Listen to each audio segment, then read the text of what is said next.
Hey, Jeff Grubb, GamesBeat. Today we're looking at the Nvidia Shield tablet, specifically to compare it to the new Nintendo Switch console, which is coming out in March. Last week, Nintendo showed it off. They revealed immediately that they were working with Nvidia on the project. And as we saw the trailer, as it kind of rolled out and everyone got a good look at it, it was pretty obvious that the Switch is a spiritual successor to the Nvidia Shield tablet. I'll show you what I mean. We're going to go over a few things. I'm going to kind of try to do this in a logical progression, but I might be kind of all over the place because it's not a one-to-one comparison to the Switch, so I'm just going to bring up things as they make sense. But let's get started. Here is the tablet, and I'm sorry about these terrible reflections. I'm going to try to hold it at this funky angle so you can kind of get a look. But in a second, I'm actually just going to bring up the screen. It's an HDMI cable plugged into here. So kind of already we have a connection right there that makes sense. This is a portable tablet device that it's a full Android machine. It does everything an Android tablet can do, except for it also has this HDMI out, and you plug it in, and it can turn into a console. I'll show you guys that in a little bit, but let's kind of talk about the hardware first. So what you'll see is that this is not, it doesn't have the outside controllers, and there's no way to really latch those on. But Nvidia did make its own controller, its own Shield controller, that works a lot like what the Switch Pro controller looks like. And once you have this hooked up to your TV, you could begin using this as a video game system. What I think is interesting is that this should be a little bit bigger than the actual Switch ends up being. So this screen is 7 inches across, diagonally, which is how they measure them. The rumor is, and again, these are almost all rumors. Nintendo hasn't confirmed anything. But the rumor is that the screen is 6.2 inches. So you're going to get about an inch less than this. And I have fairly average hands. Like, this is about the size of an Xbox One controller. So you can see what my hands look like. Let me try to. So it's like a little bit wider than an Xbox One controller. And then, of course, it's skinnier. So if you're wondering what the size is going to be like and whether or not this is going to fit your pocket, probably not unless you're a Jinko man. I'm not, never was. But if you're a Jinko man or boy or woman, this will fit in your pocket. But for everyone else, it's going to go in your bag, which is where you probably are putting your tablets already. Your anything bigger than your phone. And even some phones, like my wife has a Galaxy S7 Edge. It's not going to explode. Please don't comment that it's going to. And she never kind of keeps it in her pocket. She always keeps it in her purse. And I think a lot of people carry bags, nowadays, men and women, and they're probably going to keep it in their bags. And that makes sense just looking at the size of this. So moving on from kind of the size thing, screen, this is also running the Tegra K1 chip, which is several generations old now. I have the original K1, not even the upgraded K1. And then since Tegra has come out with an X1 chip that is in, I think, their latest tablet. And the X1 is kind of right behind an Xbox One in terms of power. I know that might sound crazy, but Digital Foundry, great YouTube resource, some smart guys over there, looked at the X1 chip, did some comparisons, and found out it was running some HD last-gen games better than the Xbox 360, significantly better. That meant, like, a game like, I'm make sure I got these right. I think it's Doom 3 BFG Edition was running at 1080p and 60 frames per second. I think that's right, but kind of it's in that general range where I could take a game like that and run it, at that level. And Nvidia hasn't confirmed that it's using the X1 or anything. It said it's using a custom version of its Tegra chip. It didn't say if that was the X1 or if it's the new Pascal version of its Tegra. In the press release that Nvidia put out there, however, they did say it is built on the same architecture as the top graphics cards in the world right now. Now, I don't know about you, but when I hear top graphics card in the world, I hear 1080, the Titan X Pascal. So I'm thinking that when Nintendo finally does get this out in March, the reason it got delayed is probably because of this chip, and it's going to be the new version of the Tegra X2 running on Pascal, which will have some serious advantages. It should put it up and beyond what the Xbox One is capable of. But it'll also improve battery life, and it'll keep it from overheating. So there's some serious advantages to going with that, and I can't imagine Nintendo making a device that is portable that doesn't have Pascal if the option is available to them. Excuse me. It's also, I mean, as we've seen, you get a better price to power ratio, which is going to be crucial because Nintendo, if this is going to be their device for the next 5 years, or if they maybe get into a thing where they are upgrading it slightly, which they would have the option to do with this sort of Tegra processor, because Nvidia is going to have a new Tegra every year. They're still going to want this base model to be as powerful as possible. Now, let's kind of jump in and actually look at the system itself and see some of the features that this tablet has that I think are, in some cases, very likely, in some cases, very unlikely, and yet would still be awesome and would make sense and probably could still end up in there in a perfect world. So I'm going to switch over. Let's. Oh, that's loud. Okay, thank you. Thankfully, I had it muted. So let me turn down the volume. Oh God. Okay. Oh no. All right. So I'm just let's back out of here. Okay. So I have it super loud, and I don't know if there's any way around that. Maybe I can use this. There we go. So this is, as you can see, it's basically just the, it is an Android interface, and you should not expect this with the Nintendo's, when Nintendo releases the Switch. They're going to have their own operating system that goes on top of the same metal, the same silicon that's inside a Tegra chip, to give developers more direct access without having to go through Android APIs. It's going to be direct Nvidia APIs, and that'll make a big difference. So don't expect all these apps and these kinds of things. Do expect some apps. But let's kind of jump in here. Let's start with an emulator, just to kind of show what is possible.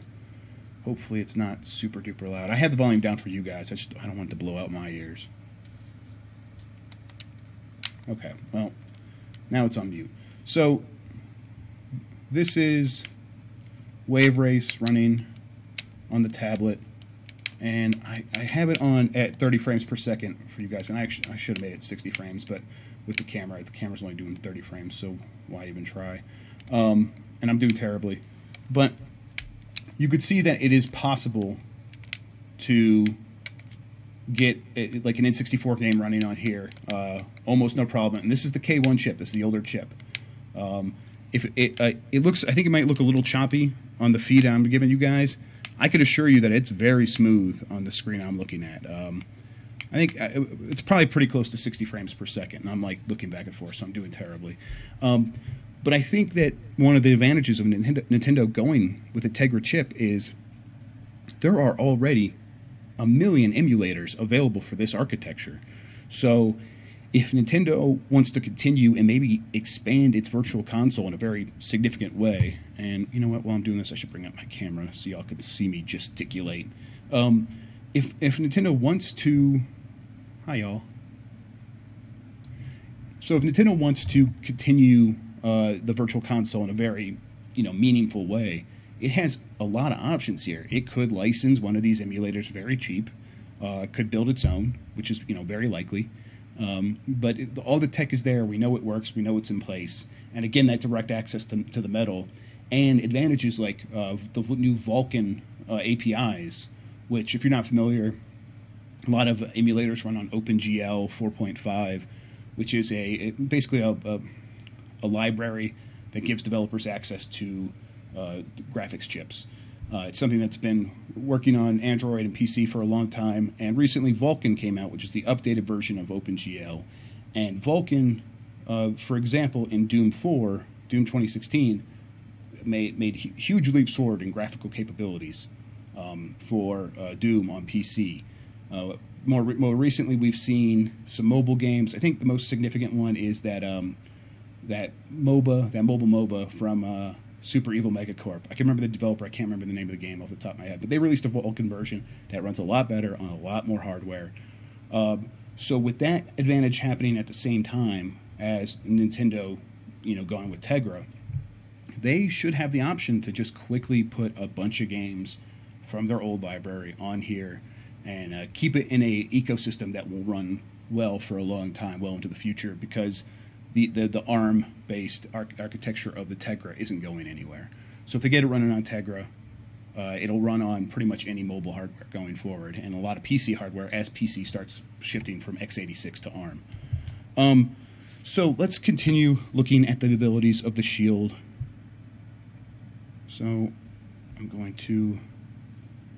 Oh, okay, once I don't want to do that. So, yeah, unfortunately, Mega 64 has stopped. That's okay. So I'm going to actually turn it into console mode, and this might take a second.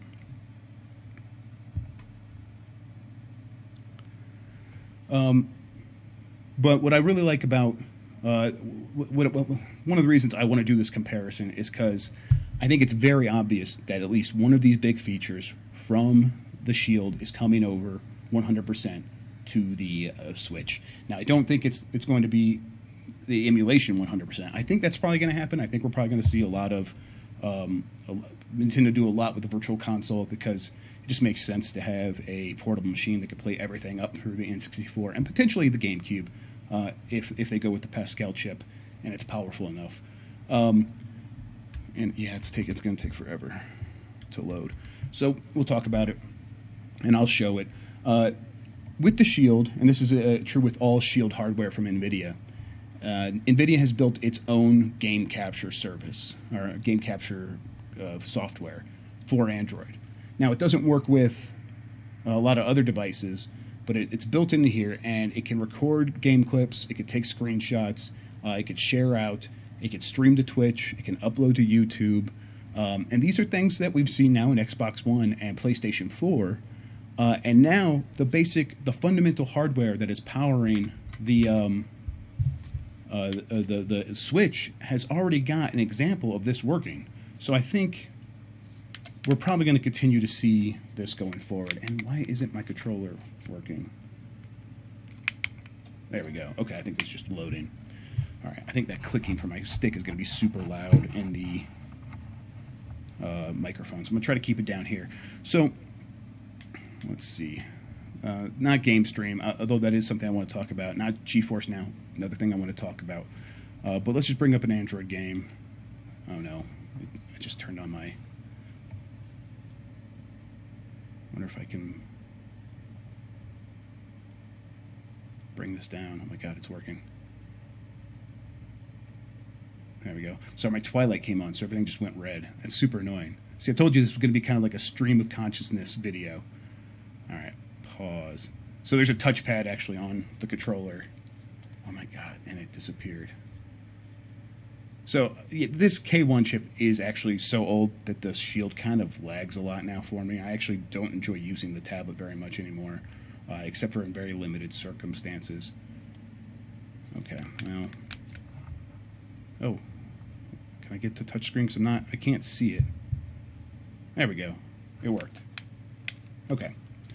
So let's bring up an Android game this is another example of the power of this system, trying to use a full-fledged PC console game. It's on PlayStation 4, Xbox One, it's on Steam, and it's on the Shield. Nvidia has it up in their store.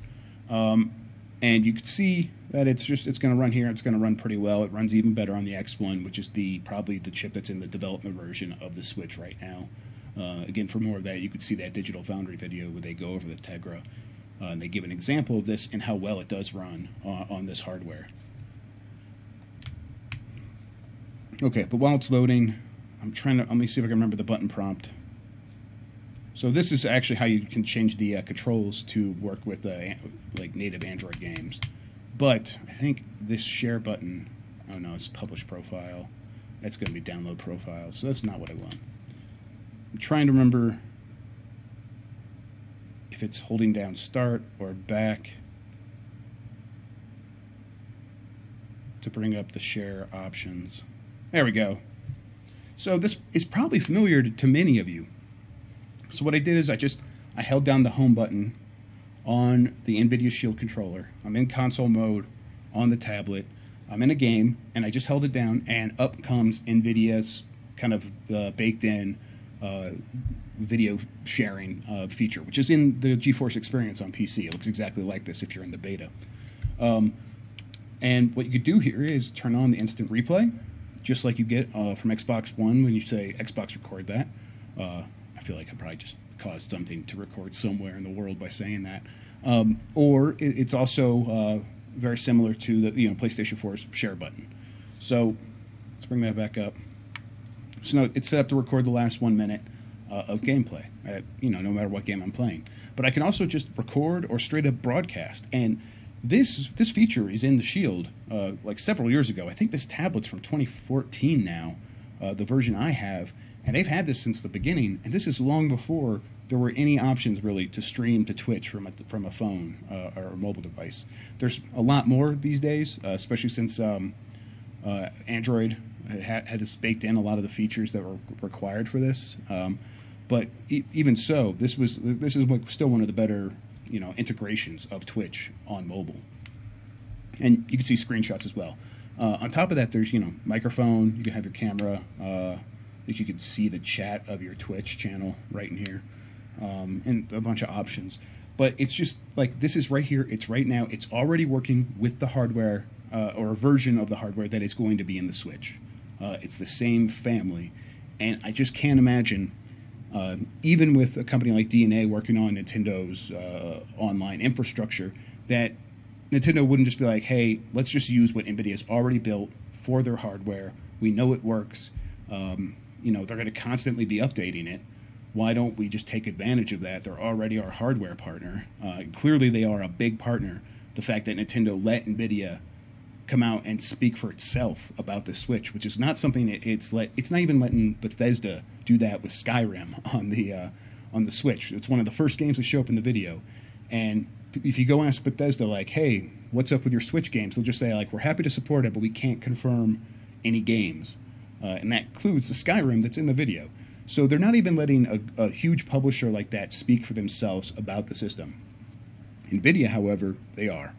Which kind of gives me this confidence that Nintendo and Nvidia are almost collaborators instead of a customer and a client, or a client and a provider or whatever, where Nintendo would be the client and Nvidia would be this, the vendor, the chip vendor. I think it's more than that, which is why I feel pretty strongly about doing this video where you could see the various options that might show up in a Switch. And I do think it's going to probably look like this, probably skinned to be Nintendo specific. There might be like streaming to a Nintendo website. Who knows? That's all speculation. Doesn't matter, really, because that's not what we're looking at here. I just think that it's something like this is going to be in the final version of the Switch to enable sharing of gameplay.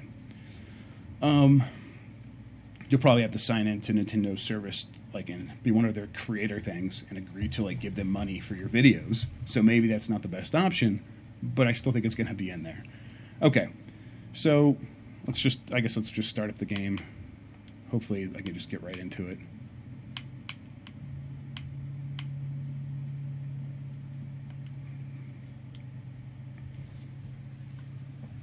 Okay, well, it's still loading. I think after this, we'll jump into Geforce Now. And then the streaming, the PC streaming from the cloud thing.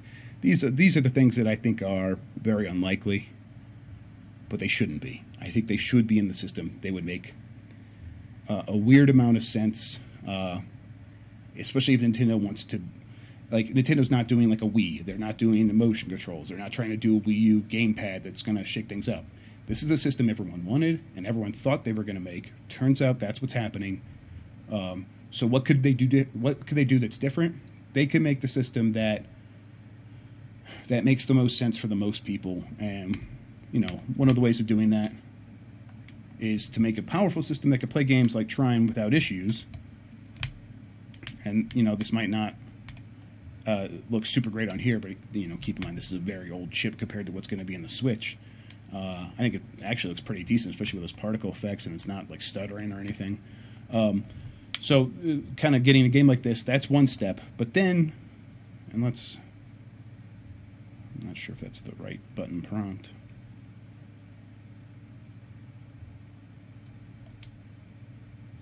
Yeah, and here's where my K1 chip is really a pain in the ass, because I mean, it probably spent all its memory loading up that game, and now it's failing to like back out to the main menu. But the other half of that is a feature like Geforce now, or in-home streaming from a PC. Now I know that's crazy. I just want to point out this is something that the Tegra chip can do and is already doing, and is already doing really well, to the point of the only reason it wouldn't be in the system is because Nintendo says no, which is totally possible and likely. They're probably going to say no, but they don't have to. And if they don't, they have another thing to put on their box to say this system's capable of doing this. It's capable of giving you your PC games in bed whenever you want. If you're downstairs on the couch, you could play Nintendo games. You could buy games on here, or you could play games from your PC that you might already own. Oh my god, okay. This is driving me crazy. I wonder if I can just like close everything. Okay, so hopefully that was just a quick cut for you guys. I hope it took me a second to kind of get everything set up with this, but this is Nvidia Game Stream. This is their in-home streaming solution. I feel like I can hear you saying there's no way Nintendo will let this happen, and I think you're probably right. But I still want to just point out what's possible with the Tegra, and what Nintendo would have to say no to, because otherwise this just works. So let's just pick a game. Let's go with Doom. I've never played Doom with a controller. I wonder what this is going to be like.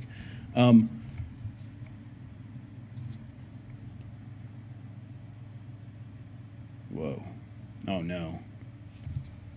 My system just went to game stream. Here, I wonder if this is... Oh no, don't turn up the volume.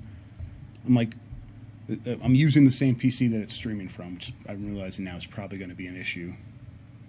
So we might not have the choice to actually use that. But we'll see. I think Doom is loading up.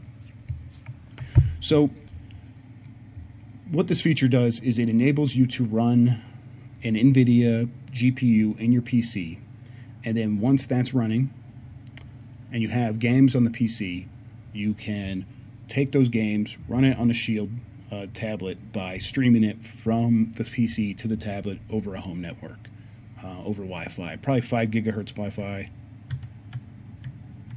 Okay, yes, so this is actually going to work from this perspective.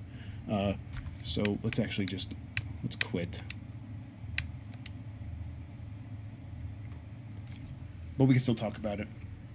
So, kind of getting those games running. It's super simple. It works. I've played a bunch of games kind of on my tablet from downstairs or in bed, using the controller and having this kind of propped up in front of me, and it works well.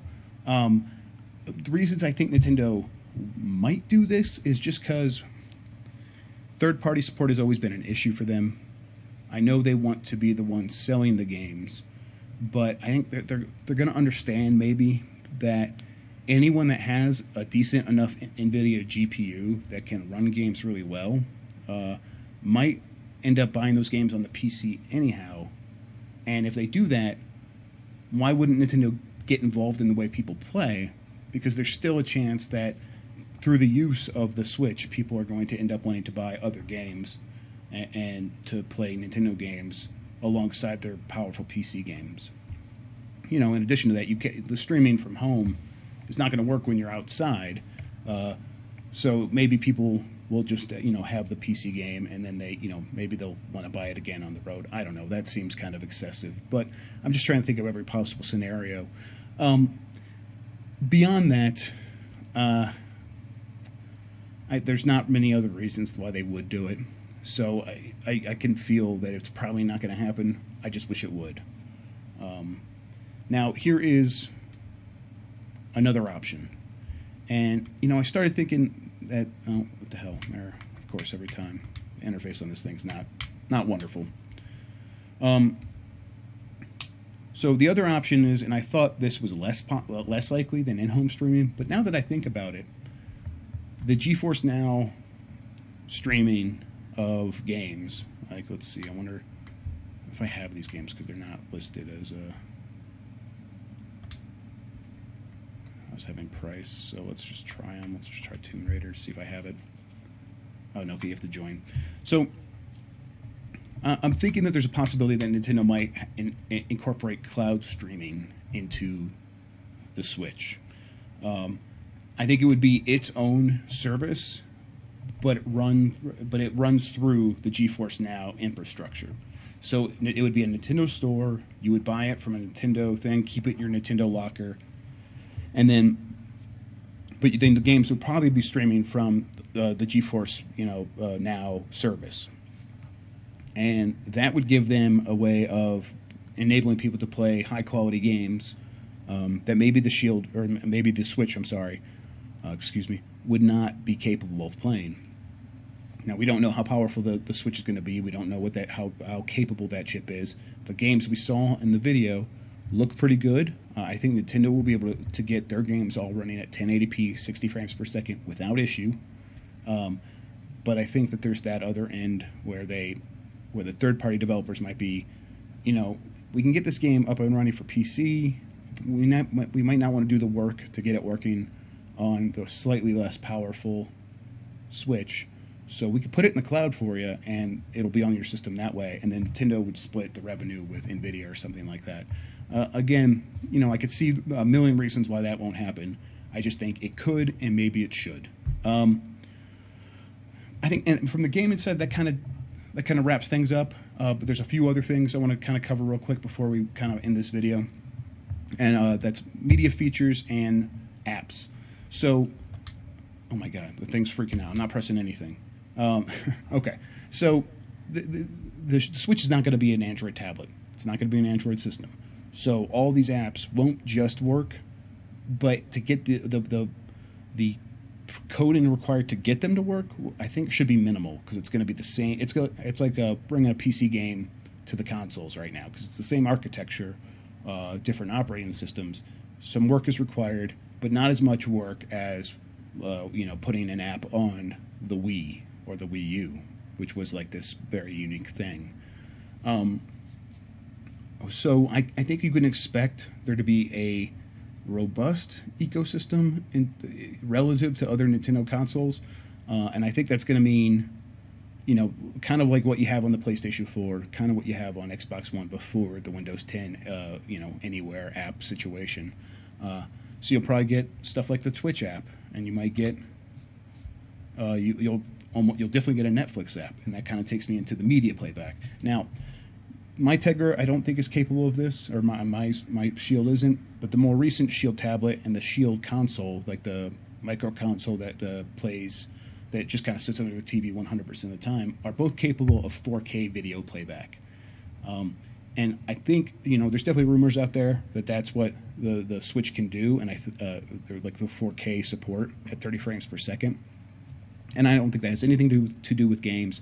I think that is 100% about Netflix shows that are recorded in 4K and playback at 30 frames per second.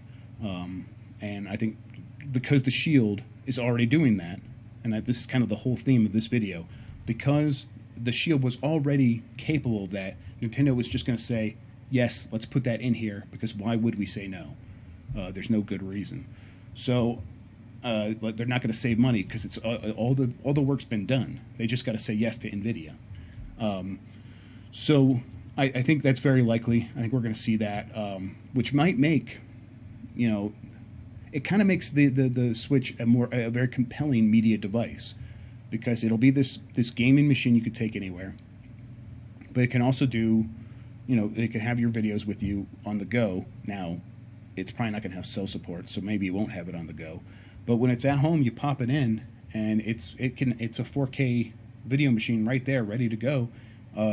If you were thinking about getting a PlayStation 4 Pro for 4K video, an Xbox One S, and maybe you already have those older systems, why not save that money and put it towards a Switch instead, and get this whole new way of playing games on the go that gives you all that 4K media playback? Now, who knows? Maybe Nintendo's going lose their marbles and say no to the video, say no to media. I just think that's impossible. It's definitely going to have the capability to play Netflix. I mean, every Nintendo system has since the Wii. The friggin' 3DS does it. So that's happening, and I just think it's going to be a really good solution as we kind of move into 4K and HDR. So that was a lot of talking. This was a long video, and I know I rambled a lot there. But I guess we should kind of let's cover it again real quick. Let's go over it. Game recording, the ability to record footage, already baked in to the Tegra processor. Nvidia has already done the work. I think that's, if I were a betting man, I would put money on it. Yes, that's going to be within the Switch. The other features that are much less likely. Oh, my phone is blowing up. Let me silence that. It's my brother. I'll have to call him back. Much less likely, but possible. PC game streaming, and that means in-home and from the cloud. I think the cloud's more likely. When I kind of think about it and I put two and two together, it kind of makes some sense for filling in holes that Nintendo might stumble into. In-home streaming, unlikely, just because it kind of might take you out of the Nintendo ecosystem too much. But I think it could still happen. Emulation. Android's already got 1 million of these emulators for every Nintendo system you could think of, DS included. 3DS is kind of starting right now. So if Nintendo wants to bring its back catalog, to the Switch, it should be super easy, and I expect that to happen 100% as well. On the media side, 4K playback, Netflix support, all that stuff, app support, a lot of apps that you probably are already using on your phone and your tablet. Might make the migration over here just because it should be pretty simple to get that up and running on the Switch, and that kind of does it. The hardware is very similar already. It's a controller. You can plug this into your TV. You can take it on the go. And I did something nuts there. We're looking at podcasts apparently. I haven't used that app in a while, so it hasn't updated. But all right, yeah, I think that's it. I think I'm going to wrap it up. So thank you for watching. If you have any questions or any thoughts, help me out. Let me know. Let's talk this out. I want to hear what you think. Until then, I will see you in the next video. Bye. And I guess I should say, if you watched this far, we're going to start doing a podcast on GamesBeat.com every Thursday. I think we're going to start with an alpha episode on Thursday, basically called GamesBeat Decides. We're going to take a few topics, and we're going to decide them once and for all. We will have an answer, even if there is no such thing as definitive answers for the questions that we're answering. So yeah, so tune in for that. That'll be on. We'll have that up on our Facebook Live. We'll have it up on YouTube and Twitch as well, I think. And then we'll have a podcast feed, which will be up and running probably in a few weeks. So thanks for watching, everybody. I'm Jeff Grubb with GamesBeat, and I will see you in the next video.